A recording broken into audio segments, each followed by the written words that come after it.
लक्ष्मीनाथसमारम्भां नादयामुनमध्यमाम् अस्मदाचार्यपर्यन्तां वन्दे गुरुपरम्पराम् यतिराजाय विद्महे श्रीभाष्यकाराय धीमहि तन्नो रामानुजार्य प्रचोदयात् ஆழ்வார்கள் திருவடிகளே சரணம் எம்பெருமானார் திருவடிகளே சரணம் ஜீயர் திருவடிகளே சரணம்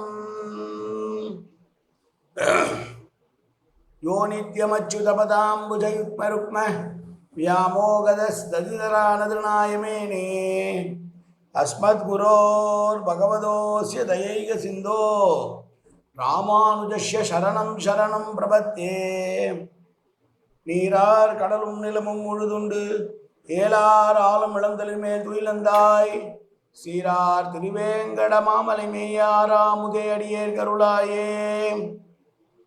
எல்லாம் வல்ல ஏழுமலையான் பெருங்கருணையால் 4000 திவ்ய பிரபந்த பாசுர பதிவேற்றங்களின் வரிசையில் இன்றைக்கு 2312வது நாள் பாசுர பதிவேற்றம். திருமங்கை ஆழ்வாருடைய பெரிய திருமொழியில 9ஆம் பத்திலே வரக்கூடிய 7ஆம் திருமொழியினுடைய முதல் பாசுரம் திருவல்லா என்று கேரள தேசத்தில் அழைக்கப்படக்கூடிய திவ்ய தேசத்தை 10 பாசுரங்களால் மங்களாசாசனம் செய்திருக்கிறார். அதிலே இன்றைக்கு முதல் பாசுரத்தை அனுபவிக்க இருக்கிறோம்.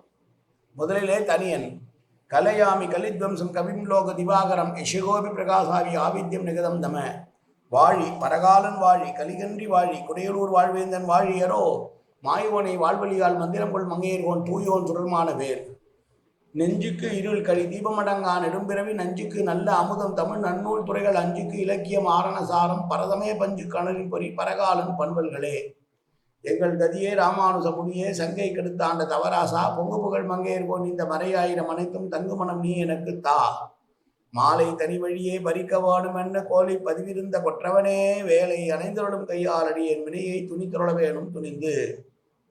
பெரிய திருமொழி 861வது பாசுரம். தந்தை தாய் மக்களே சுற்றம் என்று புற்றவர் பற்றி நின்ற பந்தமார் வாழ்க்கையை நொந்தி நீ பழியெனக் கருதினா போல் அந்தமாய் ஆதியாய் ஆதிக்கும் ஆதியாய் ஆயனாய் மைந்தனாய் வல்லவாள் சொல்லுமா சொல்லுமா வல்லையாய் மறுவு நெஞ்சே. பெருமாளை தவிர எல்லாம் அனித்தியம் என்ற உணர்வு வராமல் சொந்த தாய் தகப்பன் பிள்ளை குட்டி என்று இந்த சம்சார சாகரத்திலேயே உழன்று கொண்டிருக்கிற நெஞ்சமே, அப்படி இருக்காமல் நீ திருவள்ளாள் சென்று பெருமாளை சேவிப்பாயாக என்று சொல்கிறார்.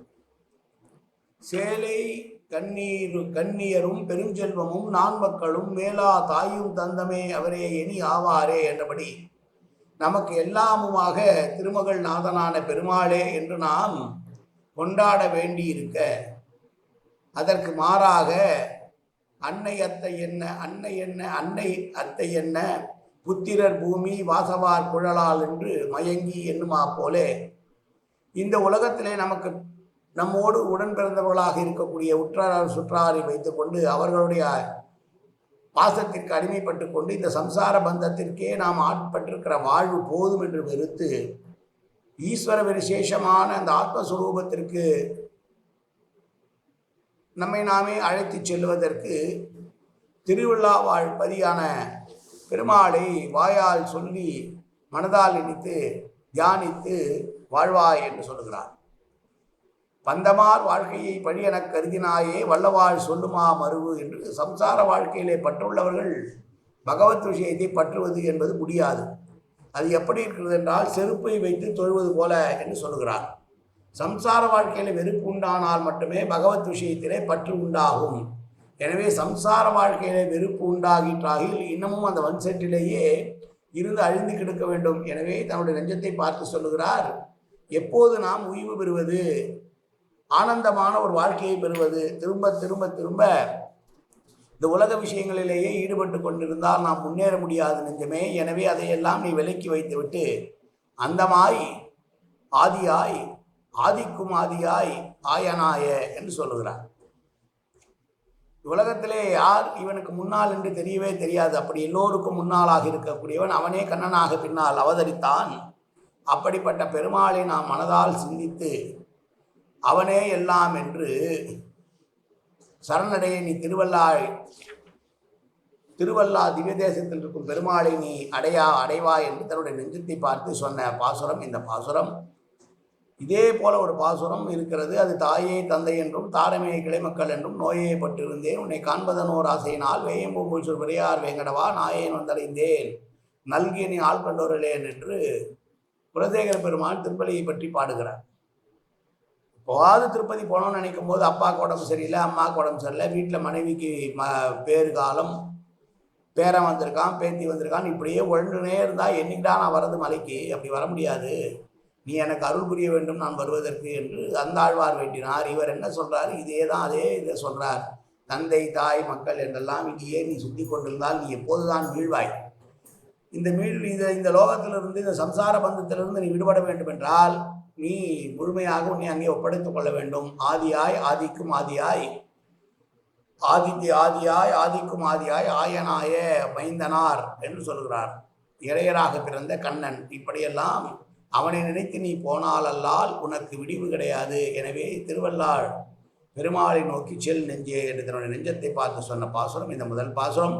மீண்டும் ஒரு முறை பாசுரத்தை அனுபவிப்போம். தந்தை தாய் மக்களே சுற்றம் என்று உற்றுவர் பற்றி நின்ற பந்தமார் வாழ்க்கையை நொந்தினி பழையன கருதினாயேல் அந்தமாய் ஆதியாய் ஆதிக்கும் ஆதியாய் ஆயனாய மைந்தனார் வல்லவாள் செல்லுமா வல்லையாய் மறுவு நெஞ்சே.